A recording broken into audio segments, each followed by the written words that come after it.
కౌన్సిలర్లను గెలిపించినటువంటి అందరం కూడా ఈరోజు తల్లి భాగ్యలక్ష్మి అమ్మవారి దర్శనం కోసం రావడం జరిగింది.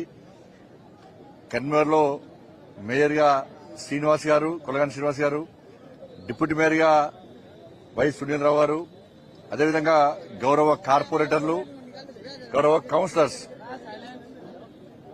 అందరం కూడా ఈరోజు పార్టీ ఆఫీస్ పోయి పార్టీ ఆఫీసు సందర్శించి ఈరోజు ఆ భాగ్యలక్ష్మి అమ్మవారి దర్శనం కోసం రావడం జరిగింది. మీ అందరూ తెలుసు భాగ్యలక్ష్మి అమ్మవారి శక్తి ఏందో ఇవాళ తెలంగాణ కాదు మొత్తం దేశమంతా తెలుసు. ఇలా ఒక శక్తివంతమైనటువంటి ప్రాంతం ఇది. ఆ తల్లి శక్తి ఇవాళ దేశమంతా వ్యాపించింది. నాకు ఆ కరీంనగర్ లో నా మహాశక్తి ఆ తల్లి, ఇక్కడ పాత బస్తీలోని నా భాగ్యలక్ష్మి అమ్మవారు. ఆ అమ్మవార్ల కరుణా కటాక్షంతోనే ఇప్పటివరకు ఎలాంటి ఆటంకాలు అడ్డంకులు లేకుండా ఎన్ని ఆటంకాలు వచ్చినా, ఎన్ని అవరోధాలు వచ్చినా, ఎన్ని కుట్రలు జరిగినా, ఎన్ని కుతంత్రాలు జరిగినా అక్కడ మహాశక్తి అమ్మవారు, ఇక్కడ ఈ భాగ్యలక్ష్మి అమ్మవారి యొక్క కరుణా కటాక్షలు నా మీద మా పార్టీ మీద ఉన్నాయి కాబట్టే అన్నింటినీ తట్టుకొని ఇలా ఈ విజయ పరంపర కొనసాగిస్తున్నాం మేము. అందుకే ఆ తల్లిని మొక్కున్నాం.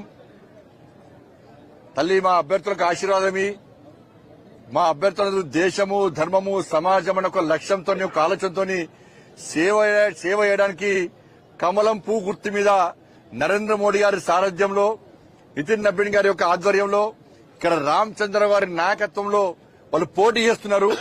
ఒక మంచి ఆలోచన పోటీ చేస్తున్నారు. ఒక ఆశీర్వాదం ఈ తెల్లని చెప్పి ఆ రోజు మొక్కుకున్నాం. ఆ మొక్కు తీసుకోవడానికే ఈరోజు మా అందరు అభ్యర్థులతో, మా నాయకులతో అందరితో కలిసి ఈరోజు తల్లి దర్శనం చేసుకోవడం జరిగింది. చాలా పవర్ఫుల్ టెంపుల్. మళ్ళీ చెప్తున్నా, ఎప్పుడు ఎన్నికలు జరిగినా ఈ తెలంగాణ రాష్ట్రంలో వచ్చేది భారతీయ జనతా పార్టీ ప్రభుత్వము. భారతీయ జనతా పార్టీ ప్రభుత్వం వచ్చిన వెంటనే ఇలా ఈ భాగ్యలక్ష్మి అమ్మవారి టెంపుల్ ను గోల్డెన్ టెంపుల్ గా 100% మారుస్తాం. ఇలా పంజాబ్ లో స్వర్ణ దేవాలయం ఏ విధంగా ఉందో, ఇలా ఈ తెలుగు రాష్ట్రాల్లో ఈ ప్రాంతంలో ఇలా భాగ్యలక్ష్మి అమ్మవారిని, ఆ దేవాలయాన్ని గోల్డెన్ టెంపుల్ గా మార్చి తీర్థం.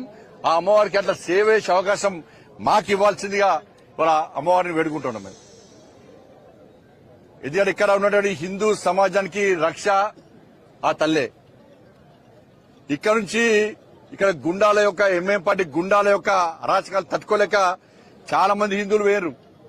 ఇవాళ అందరు హిందువులందరూ కూడా అమ్మవారి ఆశీర్వాదంతో మళ్ళీ వచ్చిన ప్రశాంతంగా జీవిస్తున్నారు. ఇవాళ ఎన్ని అడ్డంకులు వచ్చా తట్టుకొని పోతున్నారు. ఇవాళ అందుకే నేను భారతీయ జనతా పార్టీ రాష్ట్ర అధ్యక్షుడిగా ఉన్నప్పుడు ఆ తల్లి శక్తి తెలుసుకునే ఇదే ప్రాంతంలో ప్రభుత్వం అడ్డగించిన, పోలీసులు అడ్డుకున్నా, ఎన్ని అవాంతరాలు ఏర్పడ్డా కూడా ఆ తల్లిని మొక్కున్నాం. ఇదే గడ్డ మీద టైము, డేటు, ప్లేస్ చెప్పినాం. దాని ప్రకారం ఇదే గడ్డ మీద ప్రజా సంగ్రామ యాత్ర 2021 ఆగస్టు 28. ఈ రోజు ఆగస్టు 28 అనుకోకుండా కలిసి వచ్చింది. ఈ రోజు ఆగస్టు 28. ఇదే రోజు ఇక్కడ ప్రజా సంగ్రామ యాత్ర ప్రారంభించినాం. 1640 కిలోమీటర్లు నడిచినాం. ఇలా ఇవాళకి 1640 రోజులది ప్రజా సంగ్రామ యాత్ర చేసి అన్ని అనుకోకుండా కలిసి వచ్చినాయి. 1640 కిలోమీటర్లు నడిచినాము. ఈ రోజుకి యాత్ర స్టార్ట్ చేసి 1640 రోజులైంది. కానీ యాత్ర ఏ విధంగా అక్కడి కేసీఆర్ ప్రభుత్వం ఏ విధంగా అరాచకంగా అడ్డుకున్నదో, ఏ విధంగా దాడులు చేసిందో అన్నిటిని తట్టుకొని మా లక్ష్యం మోడీ రాజ్యం రావాలి, తెలంగాణ రాష్ట్రంలో రామరాజ్యం రావాలి అని చెప్పి ఒక లక్ష్యంతో ఇవాళ ప్రజా సంగ్రామ యాత్రను ఏ విధంగా దిగ్విజయవంతం చేస్తామో దానికి అంతటి కారణం ఆ తల్లిదయ. ఈరోజు మాదే అడ్డా అనుకున్నటువంటి ఎంఏ పార్టీ మెడలు వంచి ఎంఏ పార్టీ మా యాత్రను అడ్డుకుంటా అని చెప్పినప్పుడు కూడా ఇలా నీ అడ్డ కాదురా ఇది మా అడ్డ అని చెప్పి ఈడ వేదిక పెట్టి జై శ్రీరామ్ భారత్ మాతకి జై అని గాండ్రిస్తూ గర్జించిన కార్యకర్తలు, నా దమ్మున్న భారతీయ జనతా పార్టీ కార్యకర్తల విషయాన్ని 2021 ఆగస్టు 28 రోజు స్పష్టం చేసినాం. ఎవరితోనేం కాలే. ఆ రోజు ఎంఎం పార్టీతో కుమ్మకే బీఆర్ఎస్ పార్టీ అడ్డుకునే ప్రయత్నం చేసింది. ఈ రోజు తెలంగాణ రాష్ట్రంలో అవే పరిస్థితులు. కాంగ్రెస్ పార్టీ ప్రభుత్వం వచ్చిన తర్వాత 27 నెలల్లో ఈ తెలంగాణ రాష్ట్రంలో హిందువుల పరిస్థితి ఏ విధంగా ఉందో ఒక్కసారి హిందూ సమాజం ఆలోచించుకోవాలి. జిహెచ్ఎంసీ ఎన్నికల్లో భారతీయ జనతా పార్టీ అభ్యర్థులు 48 మందిని గెలిపించారు కాబట్టే ఇవాళ అడుగడుగున మా కార్పొరేటర్లు హిందూ సమాజానికి ఏ ఆపోజిషన్ అడ్డుకున్నారు ఇవాళ.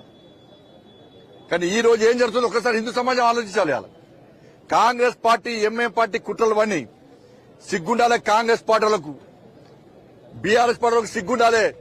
ఎవడు ఏ ప్రభుత్వం వచ్చినా బీఆర్ఎస్ వచ్చినా కాంగ్రెస్ వచ్చినా మా బూట్లు నాకాలే, మా కాళ్ళ కింద వాడు బతకాలే అని చెప్పి ఎంఐఎం పార్టీ వార్నింగ్ ఇచ్చినా కూడా సిగ్గు లేకుండా ఇలా కాంగ్రెస్ బీఆర్ఎస్ వాళ్ళు ఎంఐఎం పార్టీని బూట్లు నాకు ఇలా బతుకు మీ బతికే ఎందుకో అర్థం కాదు. ఇప్పటికి మీరు బతికే నానేనంటుండే వాళ్ళ